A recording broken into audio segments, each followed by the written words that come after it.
All right, guys, welcome back. Camaro is now at the transmission shop, so we'll see how that turns out.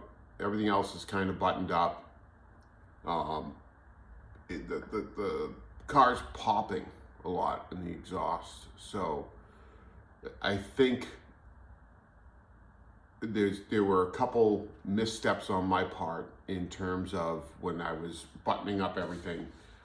I didn't tighten the runners tight enough on a couple of them. The bottom bolt was a little loose, so I'm wondering if maybe there was an issue there, along with all the other stuff, the fuel pump issues, and just the laundry list of things that occurred prior to heading to the power tour. So now that we have that all kind of buttoned up, TV cable is going to be set properly, the shifter geometry is going to be all squared away, transmission shop is going to be taking care of that. They're going to try to get the Hurst dual gate shifter properly installed. I'll just leave it up to them. Those guys are the professionals, and while they're working on the transmission, they're kind of already there, so might as well just make that work. So that's kind of where we're at with the Camaro. Hopefully we get it back. It would be awesome if I can get it back on Friday, kind of get it ready for the show on Sunday. And then after that, we're moving on to the 91 Chevy OBS. I put up a survey, or like a voter thing right on the page for anyone to go in, and I have a few different options of a motor that I'm considering.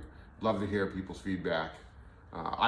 There's kind of my personal preference on what I'd love to do to that motor, but I'd love to hear your guys' input as well. So please check out that tally that I got on the page. It'd be pretty cool. I'd like to hear your guys' opinion. Yeah, suspension wise, it's funny. I've been going back and forth thinking about either air ride suspension or a static. And as much as I would love to lay this thing on the frame, being in New England and everything else, I don't feel like spending $7-8 grand on a air ride suspension. I don't feel comfortable going with some of those cheaper ones. I don't know the quality of them, but everybody swears by Ride Tech. So if I did bag it, I'd probably go down that road, and that's really expensive. So I think we're gonna scratch that idea and go with maybe like a 5.7 drop on this truck, which I think will look pretty sick. For the wheels, I am heavily contemplating the factory lookalikes, but 20 by 9.5s. Maybe I might stagger them. In the front. Stagger. And but we'll see.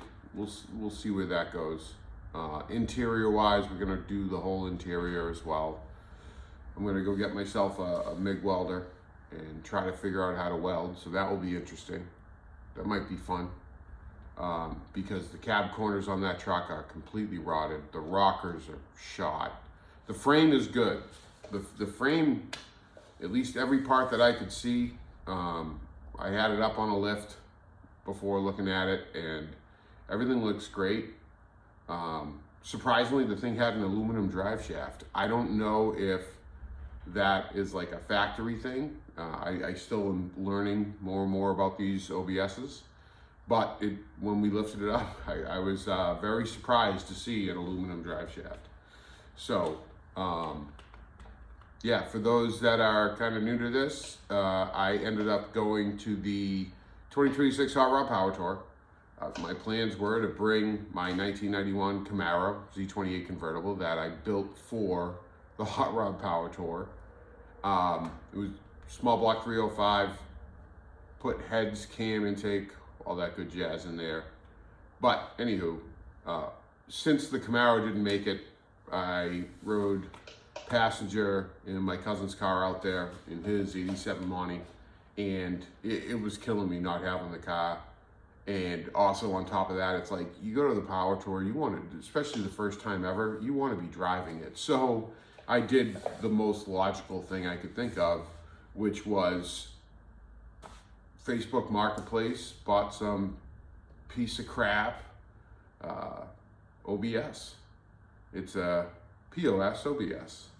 And drove it for the Hot Rod Power Tour. And we originally, our plan was to just sell it when we got down to Tulsa, but because the thing was running fairly well and it made it all the way, we were like, screw it, let's send it, let's drive it all the way back. So we put roughly, I don't know, close to 3,000 miles on this just clapped out Chevy 1500, which was hilarious. Single cab, long bed, 2-wheel drive. So the plan is to restore that thing.